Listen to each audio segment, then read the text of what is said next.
C'est vrai que c'est un sujet très très vaste, hein, Industrie 4.0. Mais pour cerner un petit peu ce sujet-là, moi je repartirais des besoins des différentes industries. Les industries, les gros challenges et les grosses tendances, c'est qu'elles veulent gagner en efficiency, elles veulent gagner en safety, elles veulent gagner en sustainability. Et donc, l'industrie 4.0 ou Industry of the Future, c'est simplement un concept qui, d'après moi, utilise des solutions digitales pour pouvoir atteindre ces objectifs-là. Voilà, on n'est pas nécessairement en tête, on est dans le peloton européen. Je lisais encore une dernière étude de Eurostat sur l'adoption de artificial intelligence où la Belgique était vraiment dans la moyenne européenne, hein, donc on n'est pas dans les meilleurs, on n'est pas dans les moins bons, on est au milieu, donc on peut clairement accélérer le mouvement.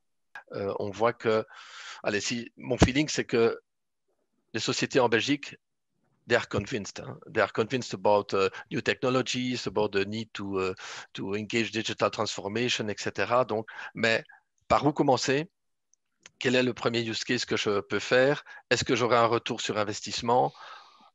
Maximiser le profit tout en minimisant les coûts. Donc, ce sont toutes des questions auxquelles il faut répondre pour que les industries passent le pas. Et pour l'instant, c'est un peu ça qui pour moi, est un des plus gros challenges. Ben, toutes les industries voient un petit peu ce qui se passe. Hein. Toutes des nouvelles technologies, énormément de solution providers, etc. Donc, et puis, elles regardent ces objectifs et elles se disent, OK, mais par où je dois commencer? Quel est le premier use case que je dois faire? Donc, déjà, il y a une grosse analyse qui doit se faire. Et puis, est-ce que je peux tester le use case pour voir si j'ai un return sur investment? Parce que si je dois tout de suite investir énormément, c'est une grosse, grosse prise de risque. Ensuite, avec qui je dois m'associer? Quelle technologie je dois employer dans toutes les technologies qui existent entre le Wi-Fi, le 4G, le 5G, l'Ethernet, etc. Quelle est la meilleure technologie par rapport à mes besoins? Donc, pour cela, il faut pouvoir guider ces industries dans ces différentes étapes.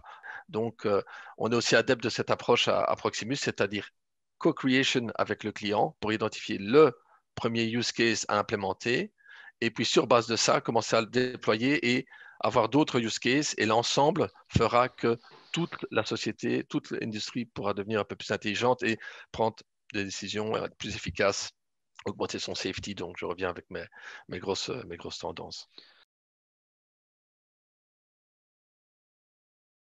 C'est souvent le risque hein, de faire un beau projet, mais tout seul, standalone, et qui finalement reste isolé et ne permet pas de faire monter toute l'industrie d'un niveau. Donc ça, c'est toujours le risque et on en a tous connu. Hein, combien on n'a pas fait de projets avec des industries, mais qui finalement, quand on regardait derrière, il n'y avait pas cette vision, il n'y avait pas cette roadmap pour dire, OK, je fais ça en premier, ensuite ceci, pour pouvoir vraiment avoir ce plan d'évolution.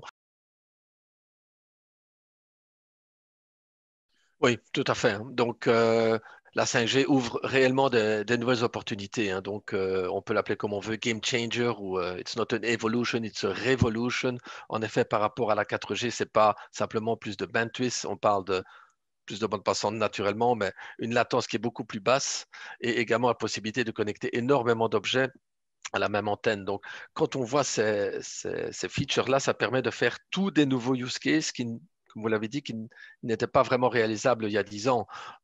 Autre tendance lourde dans le marché, c'est ce qu'on appelle les mobile private networks. Donc, pour une société, pour une industrie, d'avoir son propre réseau privé pour son site, pour ses bâtiments, etc. Donc, à ce moment-là, imaginez, c'est son propre réseau, donc extrêmement secure, hein, donc tout ce qui a trait à la cybersécurité est très important, mais toutes les datas sont locales et restent locales.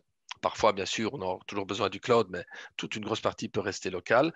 Et donc, c'est pour la société son réseau, ses datas et, et sa sécurité, ses accès. Donc, c'est aussi là une solution qui permet de mettre en œuvre plein de différents use cases.